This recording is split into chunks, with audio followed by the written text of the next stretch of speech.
Hoje nós queremos falar sobre o dunamis da cruz. O dunamis da cruz, Josemar, o que é isso? Costume de ouvir dunamis. É uma palavra grega que significa força ou poder. A maioria de nós tem a mania de lembrar e olhar para a cruz com pesar, com dor. E não devia ser muito diferente, não. Afinal de contas, foi lá que Jesus se entregou por nós, para que hoje nós pudéssemos estar aqui, adorando, louvando, levantando mãos aos céus, glorificando o seu santo nome. Sim. Mas a cruz não é apenas sinônimo de dor, de morte, de sofrimento.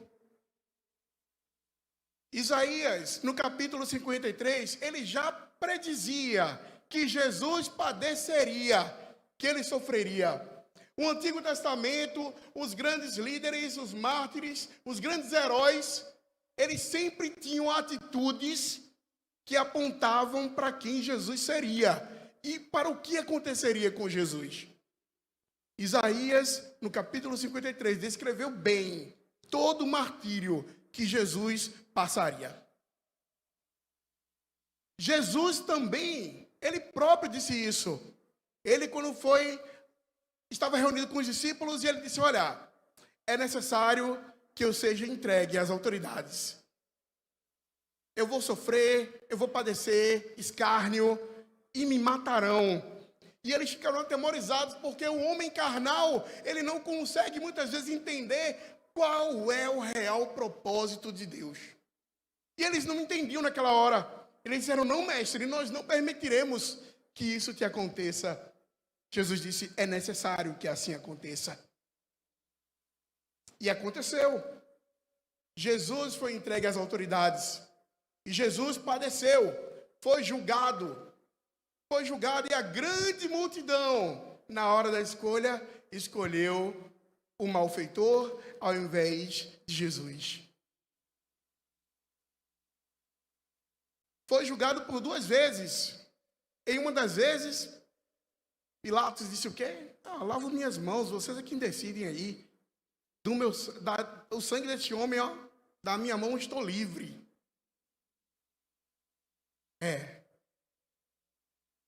Ele foi entregue à morte. Havia cruzes, como nós já conhecemos.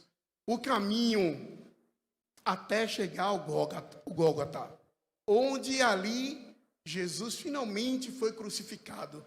Nossa, que terrível. Como é doloroso a gente falar disso.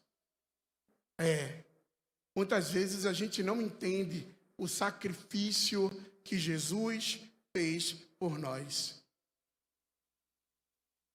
Mas me chama muito a atenção outro texto de Isaías. Isaías, no capítulo 59, ele diz: olha, as vossas transgressões, as vossas iniquidades, o vosso pecado, ele faz separação entre vós e o vosso Deus. Aí Paulo, escrevendo aos Romanos, no capítulo 3, ele fala: olha, porque todos pecaram e separados estão da glória de Deus. Que coisa chata, né, a gente falar da cruz. Mas a cruz antecedia exatamente o que eu acabei de falar. Os nossos pecados. Foram por eles que Jesus chegou até a cruz. Mas a cruz não é só lugar de sofrimento, não, irmão. Não é. O texto de Mateus me chama muita atenção, sabe por quê? Porque o texto de Mateus revela algo que nos outros evangelhos não revela. Nós já lemos aqui. Ele diz: olha, quando Jesus clamou e disse: Deus, por que o Senhor me abandonou? E naquele instante ali, como diz Isaías, ele estava levando sobre si todas as nossas dores. Ele estava levando sobre si todas as nossas iniquidades. Todo o nosso pecado estava sobre ele, a nossa culpa, a nossa condenação, a minha e a sua, estava sobre ele. Ele tomou sobre si tudo aquilo que deveria ser nosso. Sim. Mas me chama a atenção exatamente que naquela cruz, naquele momento em que ele inspirou, que ele deu o último fôlego de vida, que ele rendeu o Espírito, aleluia. Eu quero dizer para você que a cruz também é um lugar de explosão. A cruz também é um lugar de explosão, porque na cruz do Calvário, naquele momento crucial, literalmente falando, houve o manifestar da glória de Deus. Que maravilhoso, varão. Que bênção, irmã. Você consegue dimensionar o que aconteceu naquele lugar? O texto que nós acabamos de ler aqui de Mateus, no capítulo 27, fala que no momento que ele expirou, houve um grande terremoto. Os mortos que estavam ali no Gólgota, muitos que estavam ali, que eram servos do Senhor,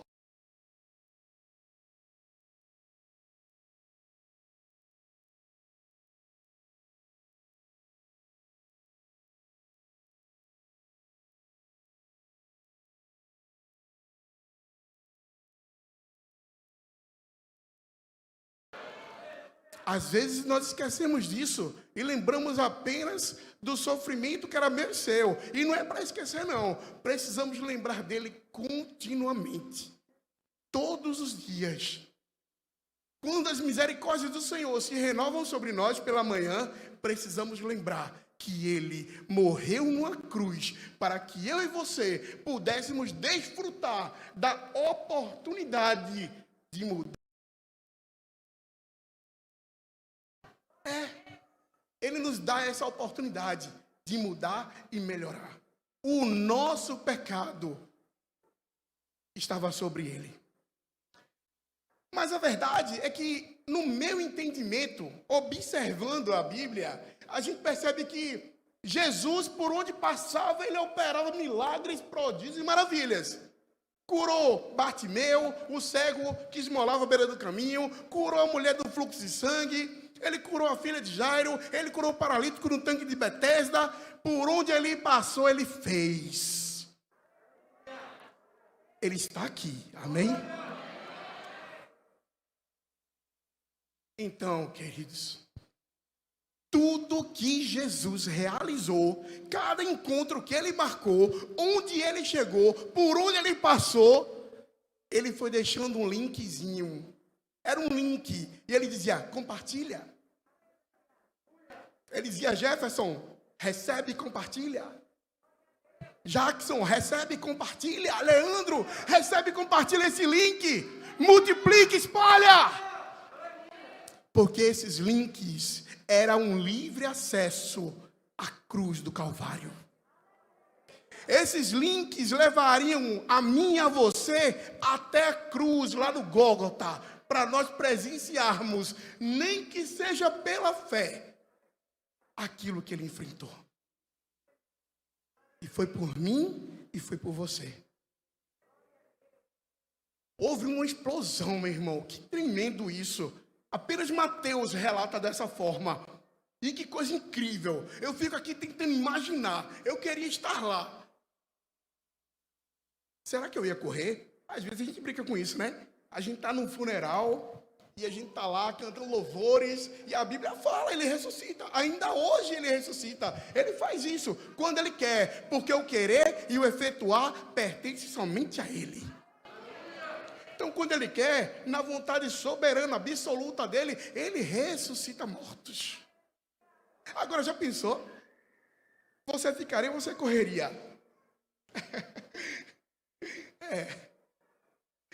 Tem muita gente que ia correr, viu? Deus ali manifestando sua glória e você com medo, rapaz. Tenha medo da glória de Deus, não se envolva nela, mergulhe nela, fique imergido nela lá no fundo, vá mais fundo, mais profundo. Queira estar no dunamis da cruz, na explosão que houve ali, seja envolvido nisso.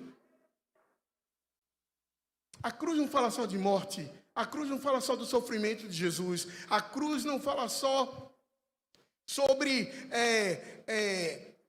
a maldição que caiu sobre ele. O quê? A Bíblia diz, olha, seja maldito todo aquele que for pregado no madeiro. A cruz era uma condenação para pessoas que eram malfeitoras da pior espécie que você pudesse imaginar. Mas estava ali um justo, pagando por um erro que não cometeu. Estava cumprindo um propósito. Um pouquinho mais atrás aqui, no capítulo 26 de Mateus, Jesus, ele vai ao Getsemane e ele lá ora ao Senhor. E ele diz assim, olha, Pai, se possível for, passa de mim esse cálice, mas que seja feita a tua vontade e não a minha. Jesus nos deu grandes lições aí, meu irmão. Porque ele sendo Deus, ele também naquele momento era 100% homem. E ele 100% homem nos mostrou que ali ele pode pedir ao Pai, Pai, o negócio vai ser forte. O negócio vai ser estreito. Mas eu não quero a minha vontade, eu quero a tua. E ele viveu e cumpriu o propósito para o qual ele foi chamado. Cumpra o propósito para o qual você foi chamado. Primeira coisa que eu gostaria de falar com vocês sobre a cruz. Alguns pequenos adjetivos que a cruz traz. Bons adjetivos, não maus. Bons adjetivos. Vamos pensar de uma outra forma agora. Primeira coisa. Ali, Deus provou o seu amor para conosco. Romanos, no capítulo 5, no verso 8, a palavra de Deus vai dizer: porque Deus provou o seu amor para conosco, mesmo pelo fato de ter enviado Cristo para morrer por nós, quando nós ainda éramos pecadores. E que amor é esse, meu irmão? Que amor é esse? A ponto de enviar o seu único filho, seu filho unigênito, para morrer por nós naquela cruz, levando sobre si uma maldição, uma condenação, uma culpa que não era sua. Deus provou o seu amor para conosco, ali na cruz do Calvário. E na cruz, ele nos mostrou uma outra coisa. Deixa eu olhar aqui agora, para eu não errar, tá? Eu até já falei isso. A carta de Paulo aos Filipenses, no capítulo 2, a palavra de Deus diz assim, a partir do verso 6. Ele foi obediente, e ele foi obediente até a morte, e morte de cruz. Deus tem nos chamado para a obediência. E é impossível você entender que precisa ser obediente a Deus se você não conhecer qual é a vontade de Deus. E a vontade de Deus não se conhece com fantasia. A vontade de Deus se conhece com a Bíblia, observando segundo a sua palavra. O salmista, ele disse, de que forma eu posso, Senhor, manter puro o meu caminho? Ele respondeu, observando segundo a sua palavra. O Senhor, ele nos deu grandes lições ali. Foi obediente até a morte e morte de cruz. Em Lucas, no capítulo 9, no verso 23, uma outra lição que ele nos dá. E aí vem a prova de amor que ele espera de nós. Ele diz, olha, que cada um de nós devemos tomar a nossa cruz e levar. Cada um deve tomar a sua cruz e levar.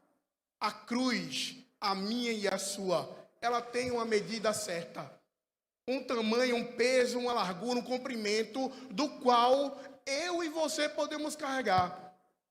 Mas eu te digo uma coisa, quando nós vamos até a cruz de Jesus, e entendemos o sacrifício perfeito que ele fez por nós, porque os antepassados sacrificavam para purificar o povo animais. Era um sacrifício com data marcada de validade. Mas Jesus foi o sacrifício perfeito. Ele foi o sacrifício perfeito de Deus, sem pecado, sem mácula, tomou a culpa de todos nós. para que nós tivéssemos hoje vida e vida em abundância. A cruz, a morte de Jesus na cruz, trouxe vida para que nós vivêssemos nela. Por isso, uma das maiores provas de amor que nós podemos ter para com Deus é exatamente isso. É ir até Jesus, reconhecer o seu sacrifício lá na cruz, carregar a cruz que é nossa, carregá-la. E detalhe, se nós deixarmos, como ele diz, olha, você está cansado, está oprimido, vem até mim, toma o meu fardo, ele é suave, ele é leve. Com ele vai ser fácil carregar a cruz, meu irmão. As lutas virão, as dificuldades virão, as tribulações virão, mas você vai passar e vai vencer. A cruz não foi um lugar de derrota. A cruz é um lugar de vitória. Segunda coisa que eu gostaria de falar. A cruz nos livrou do pecado. Aleluia! Aleluia! O primeiro Adão, que é Adão, quem Deus criou, se corrompeu, desobedeceu, saiu do alvo, do centro da vontade de Deus. E daí em diante, tudo apontava para um segundo Adão. Todas as profecias, tudo escrito no Antigo Testamento, aponta apenas para Jesus. O segundo Adão, que é perfeito. Por um único homem, o primeiro Adão, veio o pecado para toda a humanidade. Mas também por um único homem, Jesus Cristo, veio salvação para todos. Aleluia. Romanos, no capítulo 6, no verso 22. O sangue de Jesus Cristo, lá na cruz do Calvário, o sangue vertido lá, o sangue vertido, ele nos purificou, meu irmão. O sangue de Jesus vertido na cruz do Calvário serve para purificar a mim e a você. O sangue de Jesus vertido na cruz do Calvário, ele nos santifica, nos purifica, ele nos justifica. Pela fé em Cristo, nós somos justificados. E é pela fé que alcançamos, pela fé, a graça, alcançamos a salvação nele. Na cruz, essa graça maravilhosa foi estendida e alcançou e chegou até a mim e a você. E graças a Deus por isso, por essa graça. Graça é favor imerecido. A graça é algo que eu não merecia, mas mesmo assim eu recebi. A morte de Cristo no Calvário me possibilitou ser alcançado por essa graça maravilhosa. A graça que me salvou, a graça que me transformou, a graça que faz com que eu viva hoje andando em lugares altos. Aleluia. Ele tomou sobre si toda a nossa culpa, toda a nossa maldição e todo o nosso pecado. Romanos, no capítulo 9, diz que nós somos justificados por seu sangue. No verso 10, irmãos, o verso 10 do capítulo 5 de Romanos, diz o seguinte: eu era inimigo de Deus. Você era inimigo de Deus. Porque o pecado, Tiago fala isso, a carta, o livro de Tiago, no capítulo 4, ele fala o seguinte: vocês não sabem? A amizade do mundo é inimizade contra Deus. Pois fiquem sabendo que se você quer ser amigo do mundo lá fora, saiba que você constitui-se inimigo de Deus. A cruz do Calvário veio para nos reconciliar, para reatar a nossa relação de amizade com o nosso Deus. Em João, no capítulo 15, ele diz: olha, o servo não sabe o que faz o seu senhor, mas eu mais não chamo vocês de servos, e sim de amigos, porque ele quer reconciliar a relação de amizade. Ele é nosso Pai, ele quer se relacionar conosco como filhos. É assim que Ele quer fazer conosco. Quer ter uma relação íntima. Chegai-vos a Deus e Ele se chegará a vós.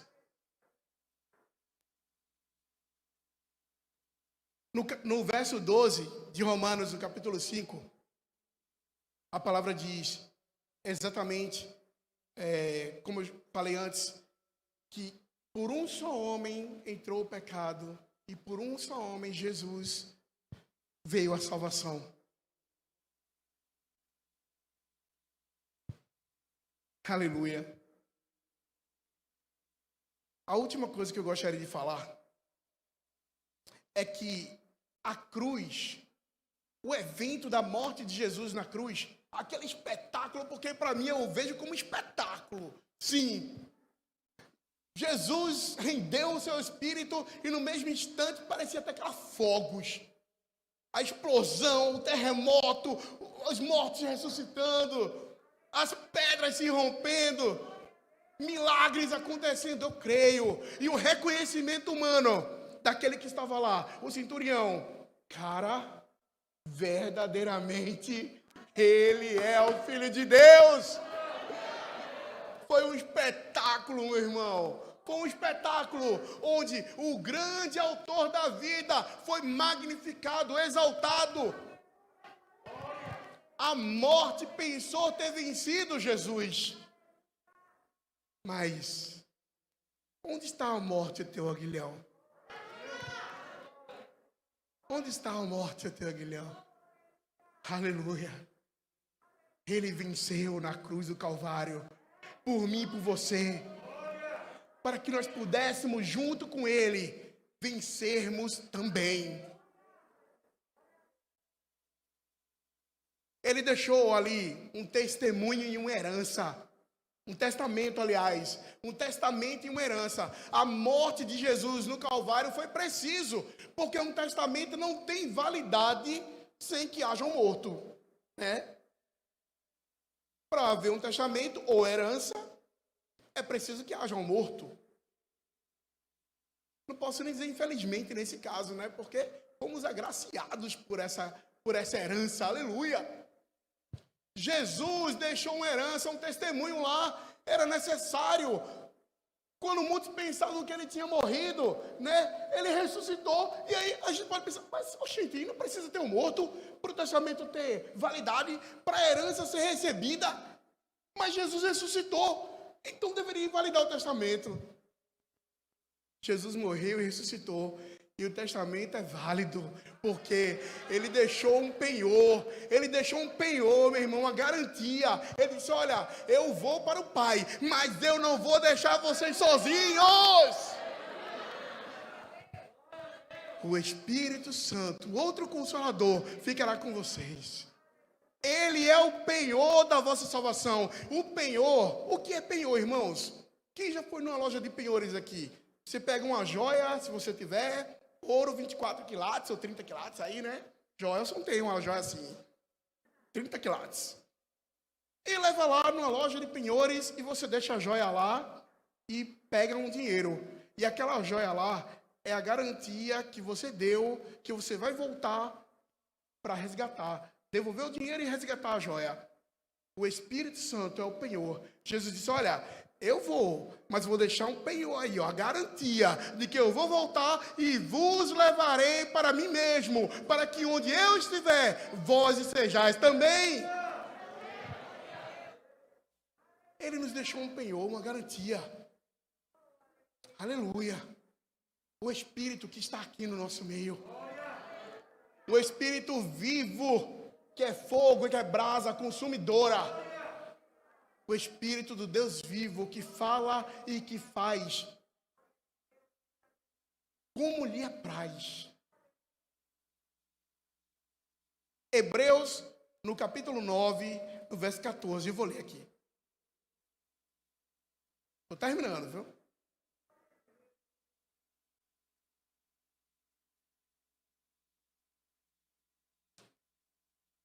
Hebreus 9, verso 14, diz assim: quanto mais o sangue de Cristo, que pelo Espírito eterno se ofereceu a si mesmo, imaculado a Deus, purificará as vossas consciências das obras mortas, para servirdes ao Deus vivo. É isso mesmo.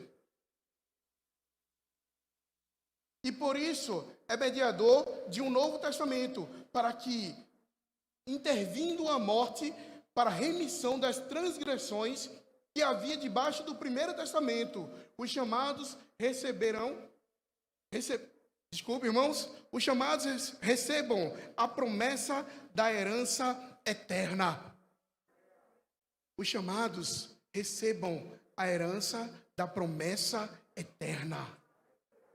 Quem aqui foi chamado pelo Senhor?